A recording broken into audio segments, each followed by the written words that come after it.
everybody. Welcome to the next episode of the Because She Can series. I am here with Savannah Lane, an executive director at a think tank here in Washington, D.C. Savannah, welcome to the show. Thank you. I'm really excited to chat with you today and just share some of my experiences and hear from you as well. It's going to be great. Awesome. Well, I want to start off by having you kind of explain in your own words what you do. I know that you work at a think tank in DC, but some of the viewers don't even know what a think tank is. Can you give us a little bit of background? Yeah. Well, first, I will say to those who don't know what a think tank is, don't feel bad. I didn't know really what they would do until I was in one. So it's essentially what it sounds like. You think in a tank. No, I'm kidding. Really, what the purpose of a think tank is, and the think tank I work in is based in Washington, D.C. The purpose of any think tank is to push analysis, to foster conversation, dialogue, discussion, and discourse. So there are tons of different types of think tanks, both in Washington, D.C., in the U.S., and abroad. The think tank that I work in particular, focuses on the U.S.-Turkey bilateral relationship, a very cantankerous, contentious relationship. It is not easygoing, let's say. It's a very difficult relationship. So focusing on the US-Turkey bilateral relationship, the Middle East in general, so the latest developments in the crisis in Syria, Libya, Afghanistan, and more, an overarching focus on the NATO transatlantic alliance. So it's a very fast-paced field of foreign policy. It's something that you have to be able to think quickly on your feet and be able to kind of roll with the punches, because one day one thing's happening and the next day it's a totally different ball game. So it's something that definitely requires energy and a lot of early mornings, late nights, but I really enjoy it. And now, actually, because of the COVID-19 crisis and after kind of the process that we all have been through in the past few years, I was just mentioning before we got started recording, I'm a digital nomad. So being able to travel while doing this role, going up to the United Nations in New York City as part of my organization, and looking forward to some international travel this summer as well. Amazing. I'm just so curious about how you ended up here. Is there something you should study in school? What was the even process of getting into this in the first place? Yeah, that's a really good question. So I'll just say my exposure and experience into the field started when I was pretty young, actually. So I was selected as one of Virginia's inaugural fellow for fellowship called Vital Voices. And it's an organization that I'm actually still so in awe of today. But I really would say that they were a catalyst for my career in foreign policy, but particularly as a young woman in foreign policy, because it is a very male-dominated industry, especially in international security in the Middle East. So I'm often one of the few women, especially one of the few young women in this field, especially in a leadership position. So my first foray into DC, foreign policy was with Vital Voices in high school. But from there, I ended up studying at the University of Virginia, go Who's. So I studied foreign affairs, Middle Eastern studies, took Arabic language classes, and really just tried to expose myself to the regions, the policies that were interesting to me. But then I ended up working for an organization called Running Start. I was one of 8 women selected across the country in the US. It's a nonpartisan organization that focuses on really equipping women with the knowledge, the understanding, and the skill set to learn the ins and outs of politics in DC. And that was really where I got my start in a professional setting following my experiences working in a number of different fellowship capacities. So I would say to get involved in the field, you really can take a lot of different pathways to get there. I think what's the misperception or misunderstanding is that you have to be the son of a diplomat or very, very wealthy or very well traveled or an expert to become, somebody in this field. And I think that that is really not the case. It obviously wasn't the case for me. But I think that if you are willing to, put your own perceptions or ideologies aside and really just learn about a country, learn about a region or culture and approach it in that way and just kind of expand your experiences in that sense, you can really have a keen understanding to build off of for future policy. And it's something that I think is very exhilarating, especially as someone who loves to travel, to be able to be working in a field that allows me to go to different places of the world, but to also have a hand in international security and women's empowerment while doing so is the icing on the cake. Amazing. I love hearing about this because it's so different from the world that I'm involved in, the business corporate world. But you mentioned that you're one of very few women doing what you do. Are there certain challenges that come with that? If you're working in a male dominated field, how do you navigate that? What has that experience just been like in general? Yeah, well, first I will say that the corporate world is just so perplexing to me, as you mentioned. My sister works for a corporation, a major corporation, and some of the lingo she says, I don't even know what she's talking about half the time. So I'm sure it's probably the same for you. So it's pretty funny how just so vastly different industries can be and impacting our work and professional lives. But I think in both the corporate world and this world, it's very male dominated. So there are some similarities there, particularly in the policy and region that I work in. It's pretty rare to have really high level rooms that are filled with only women. And I think about just last week or a few weeks ago, maybe now, the Secretary Defense Ministers meeting within NATO. I follow NATO very closely for work, and there were a handful of women.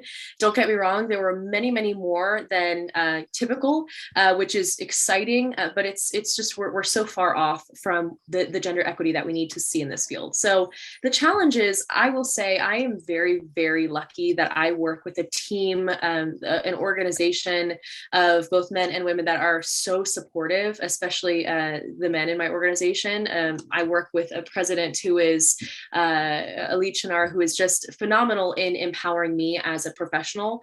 And so I'm lucky in that sense. But there are certainly other rooms where I'm the only woman on a panel, or I'm the only young person in the room too. And so I think having the opportunity to represent underrepresented voices, but more importantly, what I think is important is to provide access to understanding what this field is all about. So I actually started, much like many millennials during TikTok, during quarantine, joining TikTok.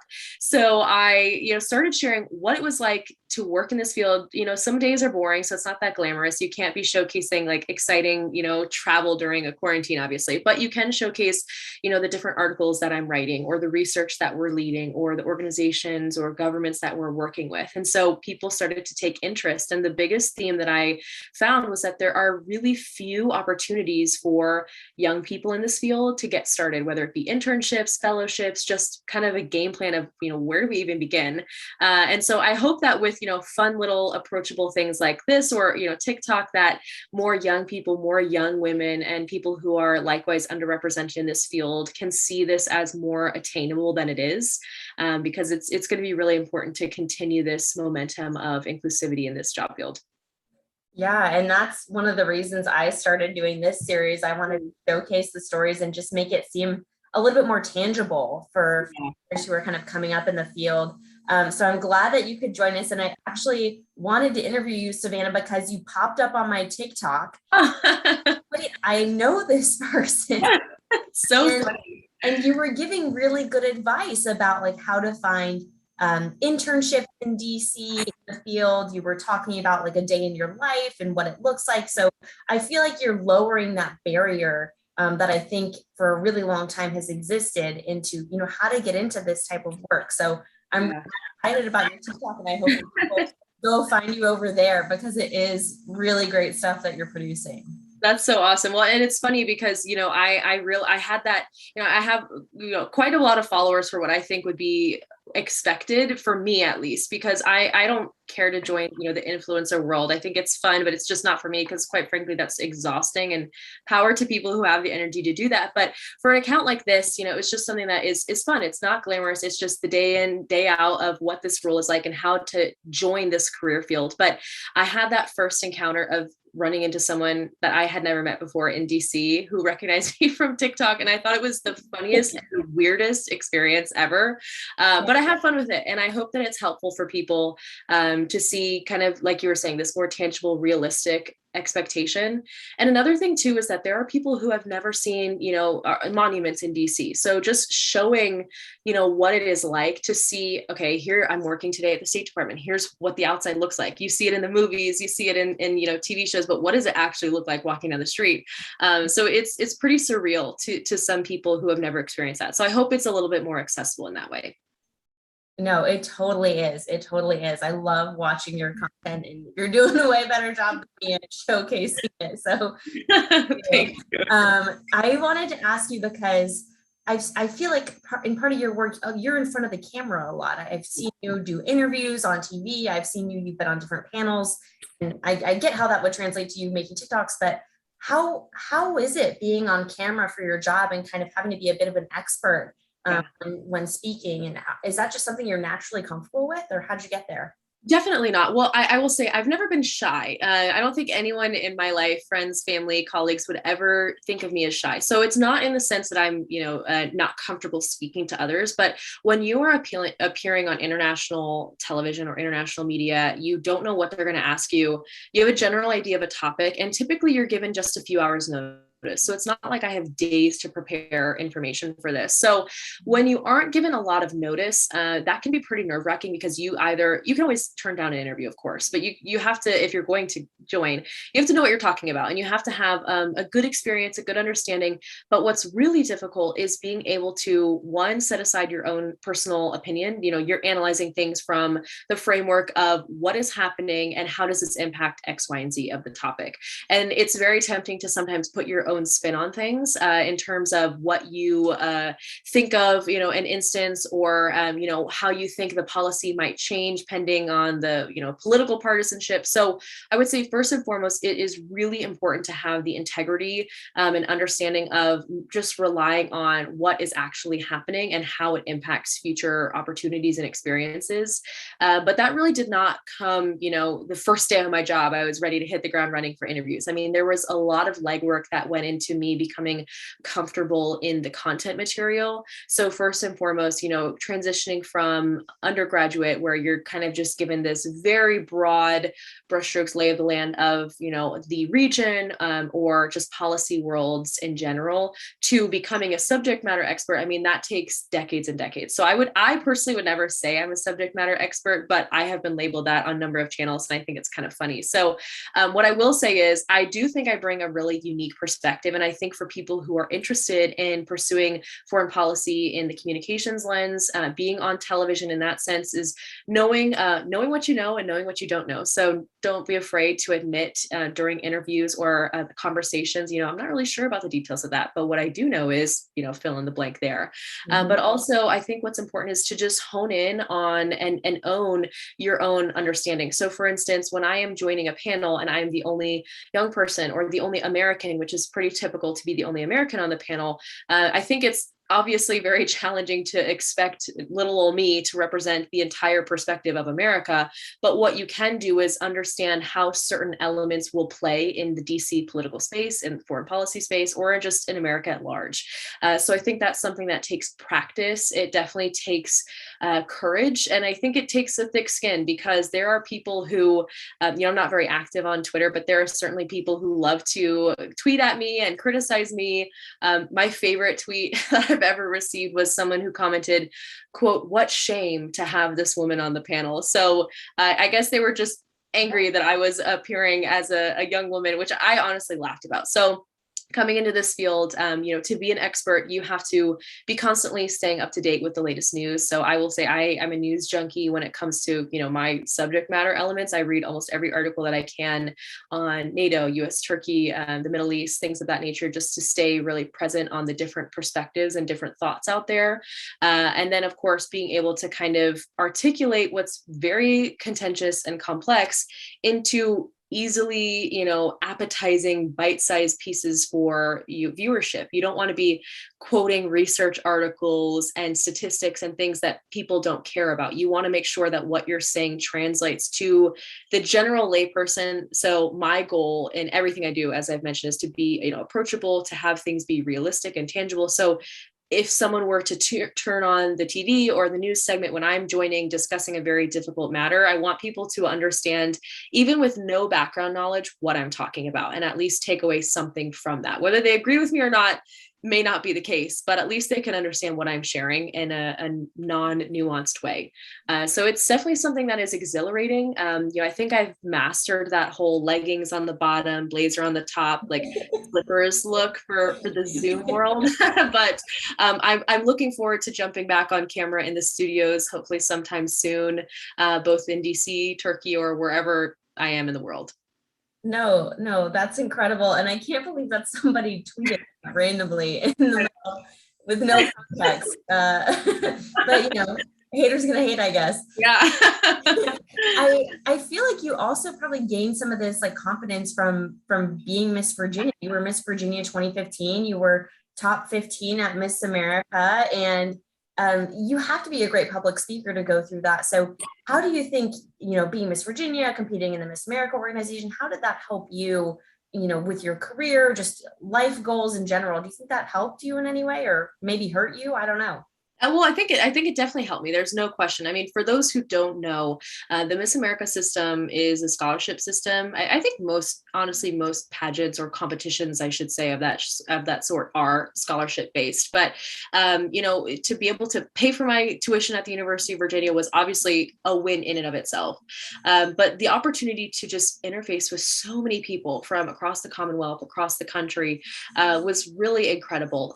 It was also on the heels of a very difficult personal experience for me following my twin sister's tragic sudden cardiac arrest, in which she luckily survived. But right before I competed, she was in a coma for weeks. And during that time, a viral social media campaign kind of exploded globally surrounding her recovery and her experience. And so coming from that to Miss Virginia, it was really a whirlwind year. But what I will say is, thinking of what I experienced both of those experiences to now in my career, what I think has been really helpful is exactly what you mentioned, the public speaking, the communication.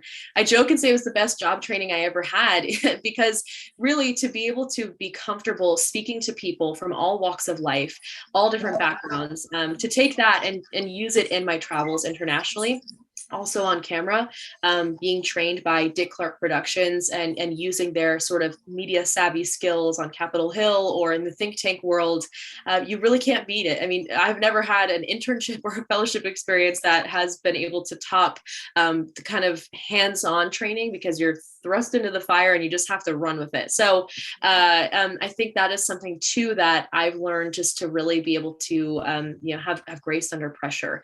There's a lot of opportunities within the Miss America and Miss Virginia organization, serving as a representative where people ask you tough questions, and there have been plenty of times where I did not know the answer or had a brain freeze moment, and you learn how to just take it in stride and say, okay, we all make mistakes, move on. What's the next, task or item? So same thing in my professional world. I think that the margin of error is a little, smaller. I do my best to make sure that we are covering things in, the highest level we possibly can. But there are going to be days where obviously maybe I didn't feel as confident in an answer on television, and you're thinking, oh my gosh, so many people just saw that around the world, and you just are able to put things in perspective a little better and realize like you did your best, and that's what it is. So I will say, to your last point though, did it hurt me? There was a good period of time where early in my career, I feel like I'm early in my career, but earlier in my career, I felt like there were opportunities in which I could have shared that I was Miss Virginia,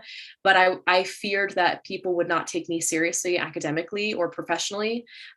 Being a graduate student pursuing international security in classes that were dealing with defense and warfare, I feel like there would be times where perhaps that stereotypical pageant girl motif would come into play. So I was at first hesitant to share that. But when people, I think, hear it, one, I always have really positive comments and remarks. But two, I highlight, what really helped forge my path was this organization, and for the reasons of performing, for public speaking, but I think most of all, just getting to know people on a personal level, people that I probably will never see again in my life ever, but just, remembering stories and experiences, and the compassion that people showed me during that experience is something that I will take in any job field, whether I'm working in foreign policy in a couple decades from now or not. I like what you said, because I had another guest on the first episode, Jane, who competed for Miss California for several years. And she said that she always was hesitant too. Like, do I mention it? Do I not?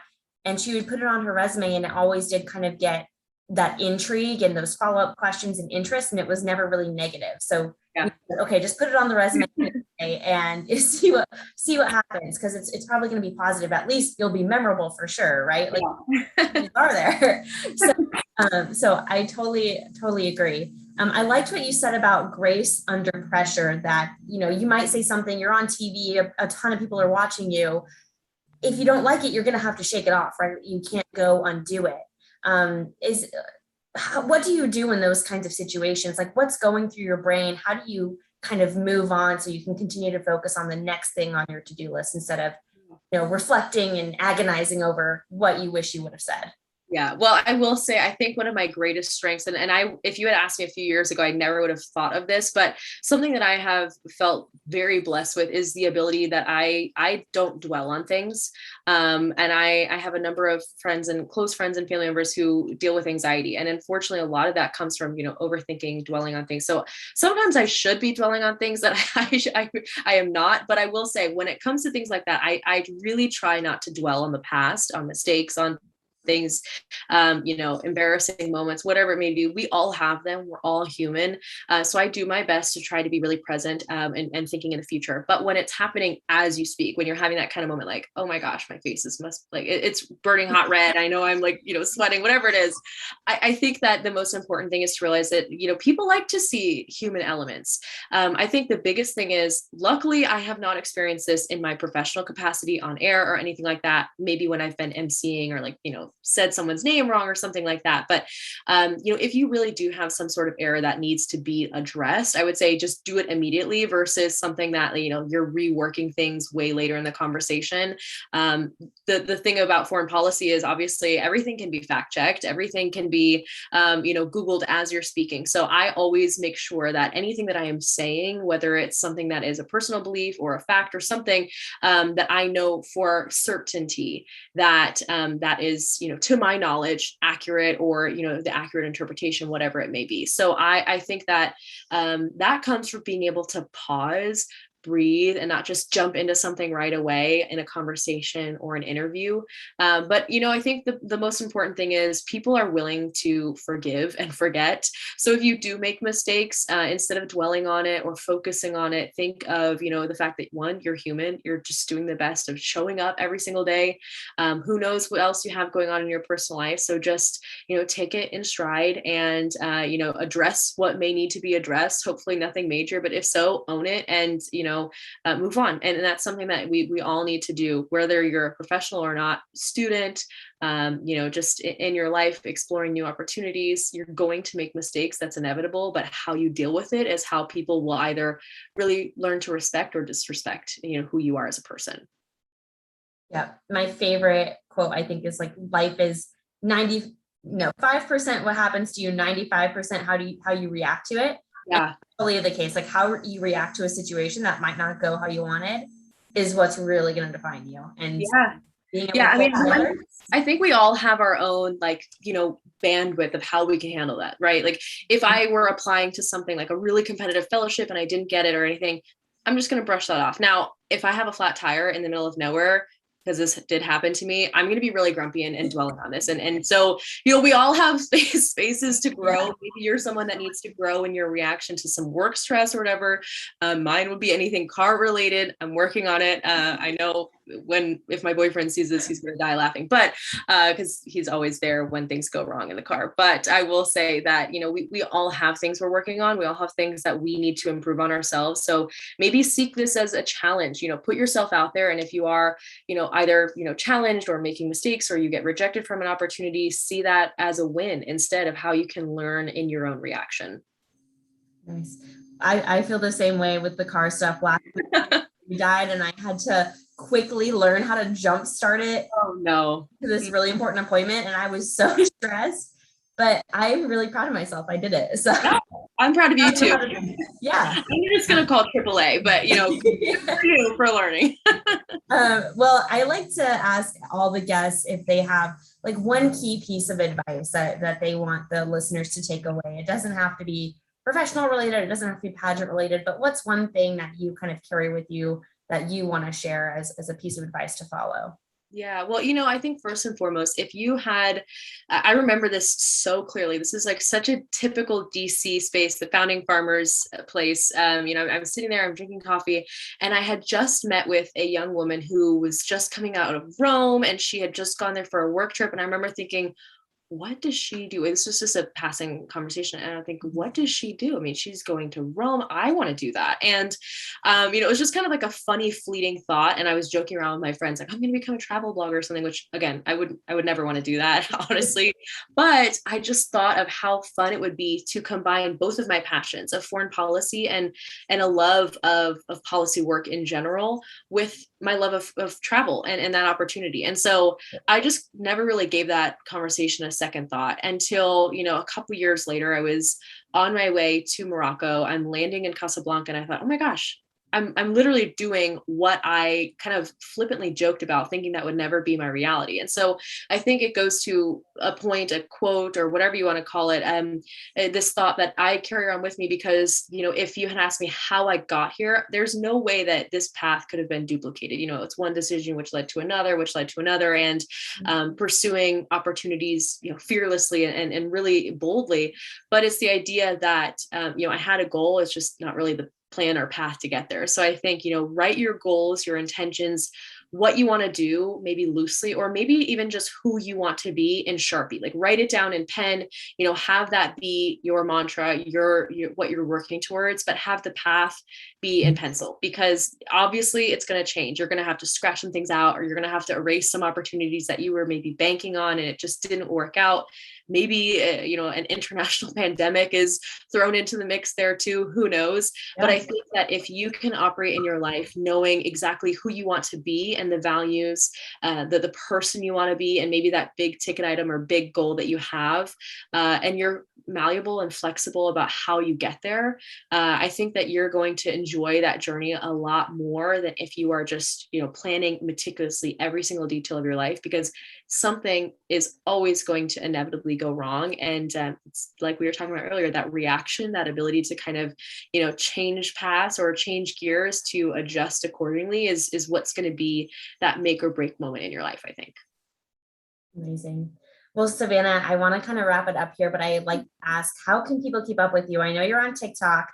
What's the social media handles? How can people follow you to keep up with all your amazing things that you have going on? Of course. Well, Savannah M. Lane, it's 2 N's in Savannah. So Savannah M. Lane, spelled just like the city, on all social media handles, and Savannah Lane on LinkedIn. I think that it's a very daunting career field. So if you have questions, I'm always open to answering your emails, DMs, LinkedIn, whatever it may be. And something I do want to reference as well is I have a website with some free resources for people who want to see a list of think tanks or great books if you're an undergraduate student, especially to accompany your educational aspects, or a young professional looking to kind of learn more about this robust policy space. So that's savannahmlane.com. It might be .org, but you'll find it. Just Google it. And I just want to thank you for having me. It's been really exciting to join you in this conversation, and I look forward to staying in touch with you. Yes, I'm so glad that we got to connect, and thanks for coming on the show. This has been an incredible episode. That is it for today, everybody. So thank you so much for tuning in. We'll see you next time. Bye. Thanks.